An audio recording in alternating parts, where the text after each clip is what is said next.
Hello, Penn Staters, and welcome to this week's episode of the Football Letter Podcast. This week, we're catching up with Angela White, a standout volunteer leader with the Penn State Alumni Association. Angela is a 2008 Penn State grad from the Smeal College of Business, majoring in marketing and sociology. For 2.5 years now, almost, Angela has overseen and owned her own business, so she's an entrepreneur. It's appropriately named Angela White Events. Angela is a wedding planner and is a self-described event queen. And we have not mentioned Angela's chapter yet. And here's why. Instead of saying hello, we're going to say aloha because Angela is the president of our Hawaii chapter, dialing in from the Aloha State. Angela, welcome to the Football Letter Podcast. We are so thrilled that you're joining us. How are you doing today? Good morning from Hawaii. Doing great. Yeah, before we went on air, we thought every morning is a good morning in Hawaii, right, Angela? It's really hard to complain. I'm looking at beautiful sunshine and blue skies. All right. Yeah, just to rub it in a little bit more for our alumni, I was looking at the forecast for Honolulu this week, mid to high 80s, sunshine, lots of yellow for the sunshine. And so we'll have to talk with our directors and our colleagues here at the Alumni Association to plan a work trip to Honolulu to see you sometime, Angela. Please do. Yeah, we'll make that happen. Maybe a good place to start is, could you give an overview of the Hawaii chapter, the ground you cover both geographically, maybe what are some of the top priorities for you and your chapter year round? Sure. So we do have alumni in, let's assume, all of the islands. Our main center is the island of Oahu. That's where I live. That's where we have our consistent every week football watch parties. Honolulu is here, the state capital. We have Pearl Harbor, Waikiki, where most folks who are visiting Hawaii are familiar with. So that's Oahu. And then we also have game watch parties on Maui and Kauai, depending on the start time. And then we have folks on various neighbor islands. So we stay in communication with them, but most of the activity is here on Oahu.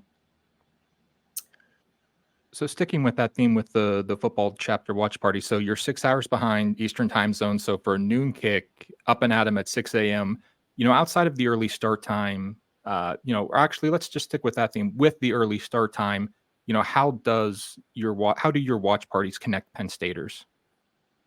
Sure. So our watch parties are a ton of fun.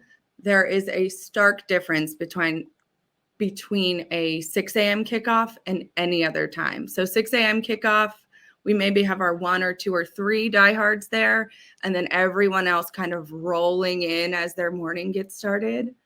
But the other games, 9 a.m., noon, if we have a game that's, 7 p.m. Eastern time and we get to watch it in the afternoon, it feels like such a luxury. And we get a packed house for a good game at a later time. But those 6 a.m. game watches, we're really grateful to have the bar that opens for us, serves us coffee, serves us Bloody Marys, has breakfast.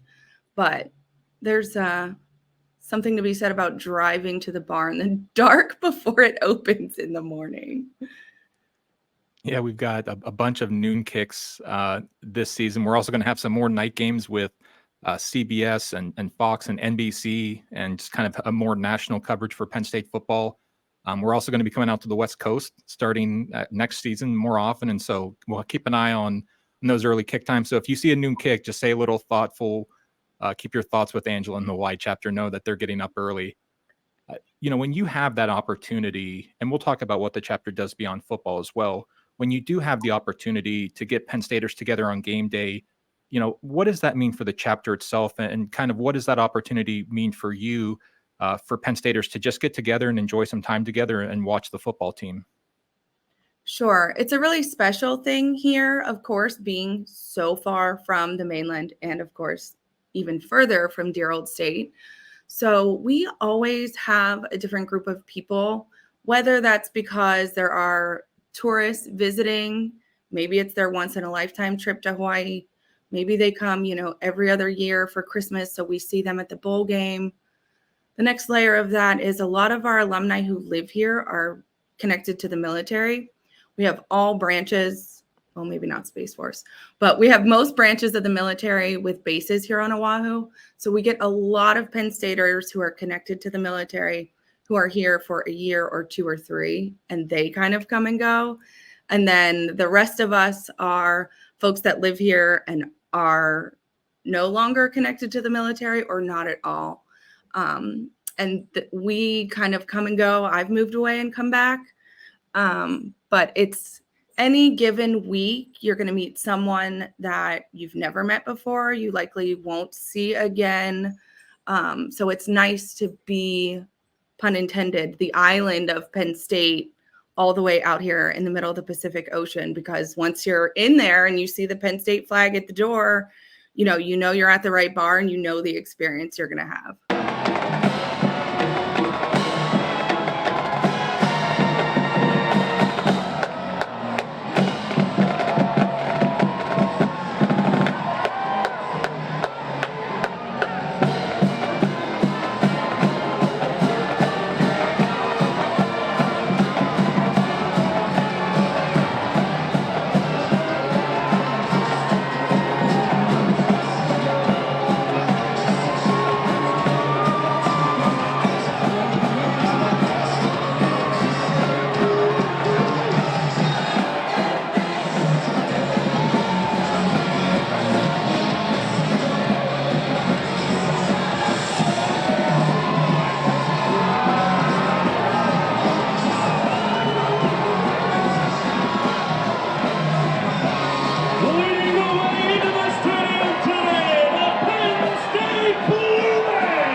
So rocking watch parties in Honolulu, sometimes as early as 6 a.m.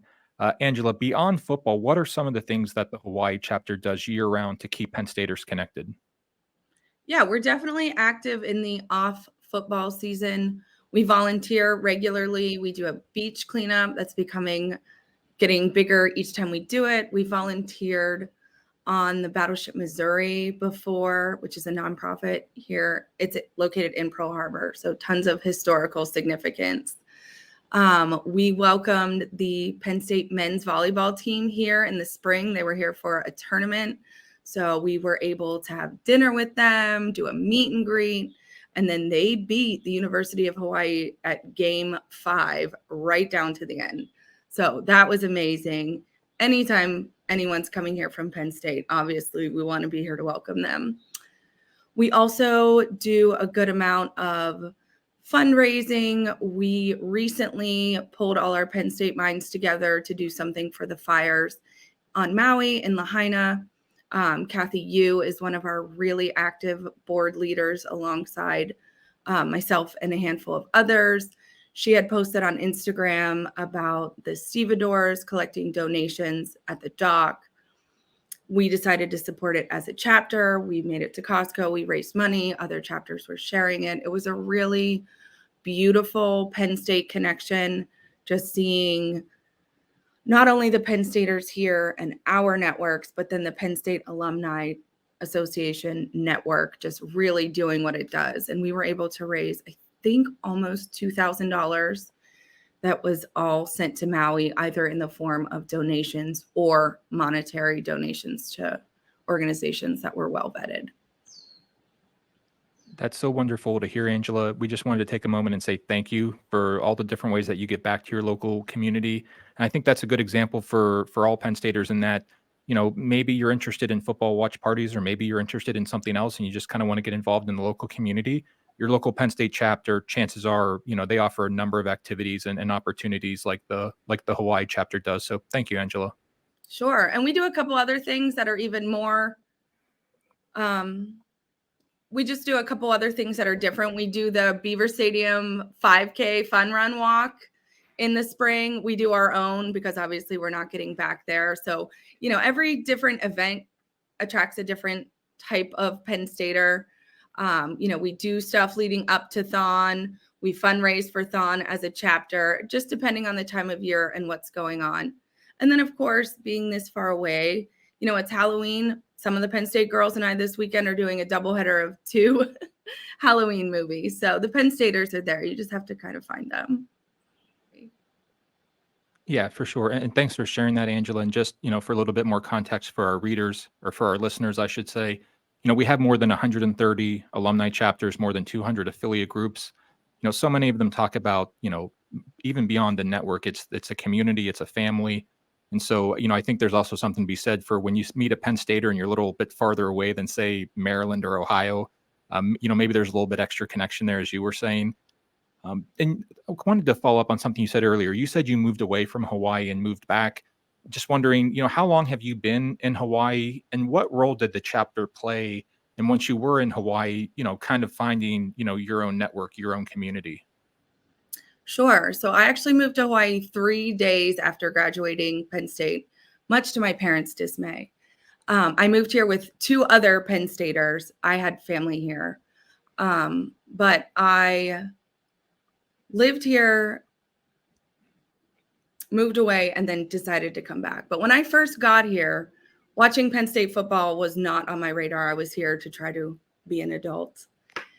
And once I caught wind that there was a chapter or there was a bar, it was 2 guys belly up at a downstairs bar, which is exactly what you're used to at Penn State, watching the football game. So I sat belly up with them. And the chapter has come into existence and then kind of backed away a few times from my understanding. So what we were able to do was just kind of get the word out about the chapter back then. I'm a marketing major. I'm an events person. So I like to organize and I like to communicate. So this was in 2008, beginning of Facebook days, the good old days of Facebook, right? So we started a chapter page, and the chapter has been alive in some form ever since. So that's been really special. And it kind of grew from that, like, not great downstairs bar, right? We have to work with what's available at 6 a.m. We eventually moved upstairs to Buffalo Wild Wings because people were bringing their kids in pajamas at 6 a.m. to watch Penn State. So we kind of elevated it there and then moved to a bar that we are lucky to have. That bar. They always open at 6 a.m. It's Rivals in Waikiki. So if you're there on vacation, you can join us, but we get the sound. They give us a discount on food and beverage. They take really good care of us. So being able to have that kind of home for the Penn Staters is great. And then also the students and the families too. Yeah, for sure. And if you're watching on YouTube, we've got more information on the chapter scrolling at the bottom, so you can look them up on social media and on their website.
Angela, you mentioned a couple of things that, we wanted to follow up on. One, you said you were a marketing major at Penn State.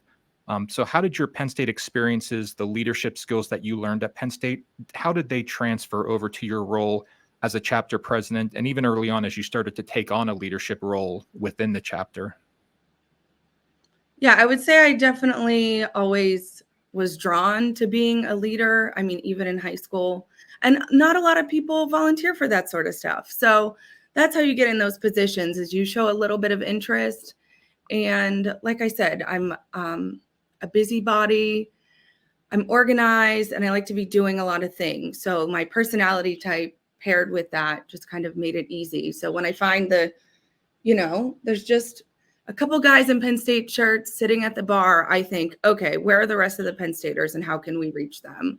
And usually the answer to that question is, I can figure that part out, right? That I can do. So I'm a millennial, I was at Facebook, goodness, right? I was at Penn State when Facebook first came out and it was only for college students. So I knew about the internet, that's exactly the demographic. So naturally that comes my way. And then Penn State, I feel like Penn State really gave me the skill set that I was looking for. I'm from Pittsburgh. I grew up going to Catholic school, and I'm feisty and sassy. And, that doesn't fit in great in Catholic school as a little girl. I talk too much. I can't sit still.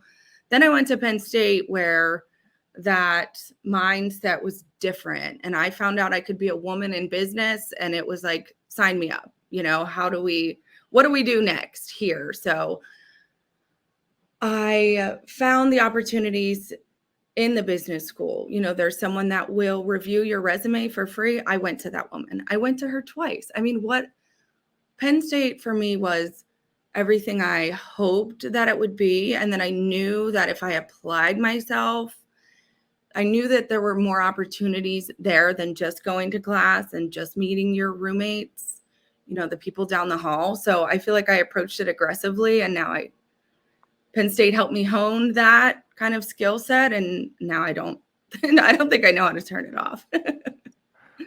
Given the passion and the enthusiasm that you have for Penn State, when you're at one of your watch parties or you're at the student send-off and you're seeing in person these connections that you're talking about, what's the personal significance for you? What are the emotions that you're feeling knowing that, Penn Staters are finding one another thousands of miles away from Happy Valley?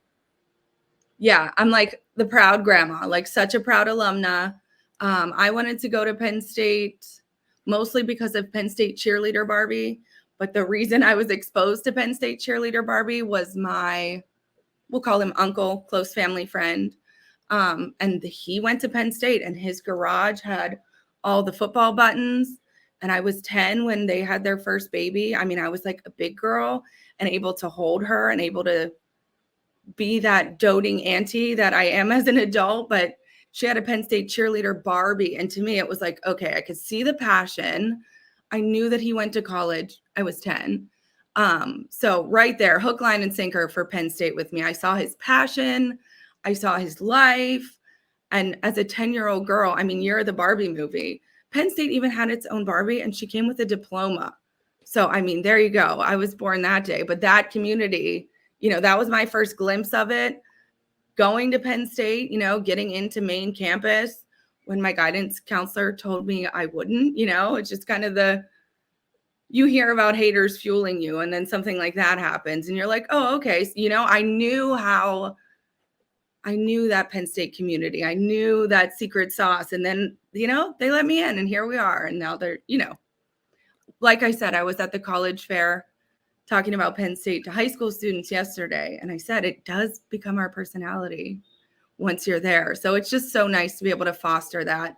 And not just for the students. I mean, that's the low-hanging fruit. Watching the students get to meet each other at these student send-offs and know someone when they get to Penn State, which is thousands of miles from here. But then kind of the secondary bonus is their parents not knowing anything about Penn State. And we have this event for them. And hopefully they're bringing the whole family. And, we're just kind of showing them, like, here we are. We're the grown-up Penn State students. We're the alumni. So it's really nice to just see kind of, like I said, like a grandma, the whole family, the students, the parents, the alumni, all making the connections from this far away. You are listening to the Football Letter Podcast. We are catching up with Angela White, president of our Hawaii chapter. Angela, you mentioned you were at a high school career fair the other day. You also mentioned before we started going on air, you're a wedding planner, and you were at a wedding that involved a Penn State graduate in Washington. What was that like to connect with them? Did they know you were a Penn State grad ahead of time? And let's just start there. Oh, yeah. So as an event planner, when COVID happened, 2020, I was laid off immediately. And my husband and I were at the time planning to move back to Hawaii. So that was the catalyst for starting my own business to launch once I got here to Hawaii. I've since now done 2 weddings in Washington, where I lived after Hawaii and before Hawaii, for friends of mine who I met, of course, through the Penn State chapter there in Seattle. So I've been back to Washington twice to plan Penn State weddings, which, I mean, pinch me for the whole entrepreneurial journey, but I mean, planning weddings for other Penn Staters, pretty awesome. Yeah, hopefully everyone somewhat behaved themselves. We've seen videos of Penn State weddings where the Nittany Lion walks in, or that's a blue band wedding, and people get they have a good time. Well, let's just say it that way. And so I'm sure that was a good time for you, Angela. We saw you this summer. You were back on the University Park campus for a conference for alumni leaders. You mentioned kind of the connections that you have there in Hawaii, and you said something earlier about just showing a little bit of interest. If a potential volunteer leader is listening to this and they want to get involved in their local chapter, but they're just not sure how, they're not sure where to start.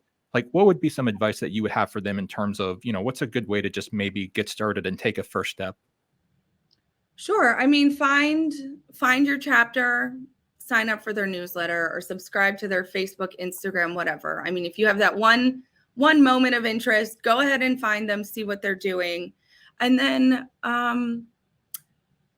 if you want to get involved, email them or DM them on Instagram. We're all volunteers, we're all paid, and it's all, the currency is Penn State spirit. You bring your Penn State spirit, we have it, we share it, it's there. But also it's not a one-way street, right? If you're new in a city, and this is what happened so often in Seattle with the influx of people moving there for jobs, is that you won't know anyone in your new city except your coworkers. And that's really hard to forge a friendship.